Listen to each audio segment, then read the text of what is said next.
Hello दोस्तों, अब हम लोग स्टार्ट कर रहे हैं कन्वर्स बीपीटी। तो सबसे पहले मैंने आपको बताया बीपीटी क्या होता है, एक बार रिकॉल कर देता हूं मेरे भाई।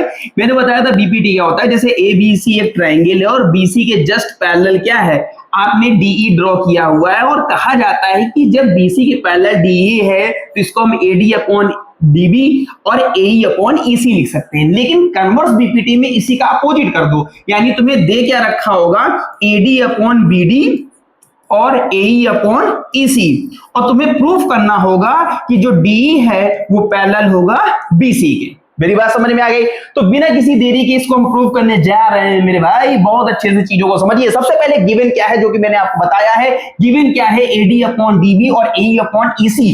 क्यों गिवन है मैंने पहले बताया, क्योंकि कन्वर्स है, ठीक। और हमें प्रूफ क्या करना है कि डी जो है वो बीसी के क्या मेरे भाई पैरेलल है। तो इसके लिए हम कंस्ट्रक्शन करेंगे।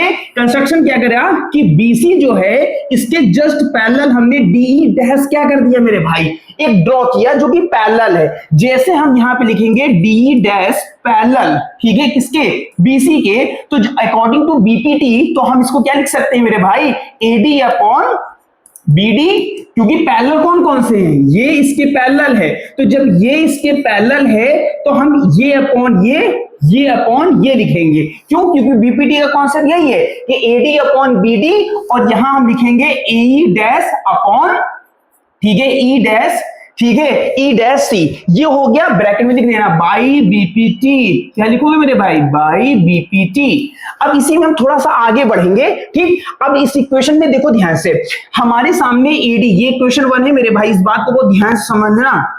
और ये इक्वेशन 2 मान लेते हैं तुम्हें समझने के लिए। देख मेरे भाई, ये इसके बराबर, ये इसके बराबर, इसका मतलब इसके बराबर ये है, इसके बराबर ये है, इसका मतलब ये वैल्यू और ये वैल्यू आपस में क्या होंगी, बराबर। तो यहां लिखोगे E dash C is equal to AE upon EC. मेरी बात समझ में? फ्रॉम फर्स्ट एंड सेकंड, आप यहां मेंशन कर दोगे मेरे भाई, from first and second. Statement लिख लेना भाई, मैं बहुत प्यार से चीजें तुम्हें समझा रहा हूं।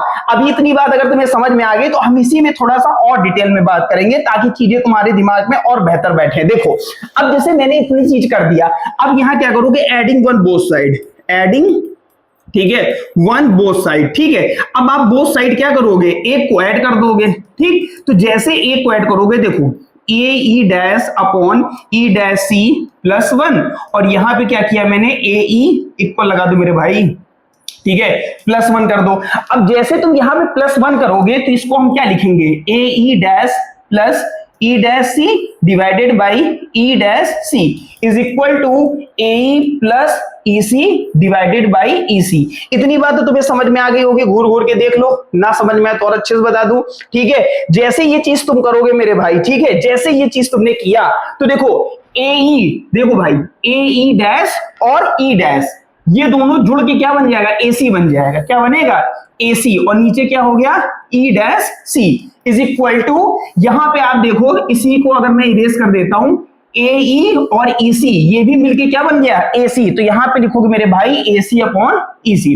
अब देखो ये और ये सेम हो गया, तो ऊपर 1 upon E dash C is equal to 1 upon EC.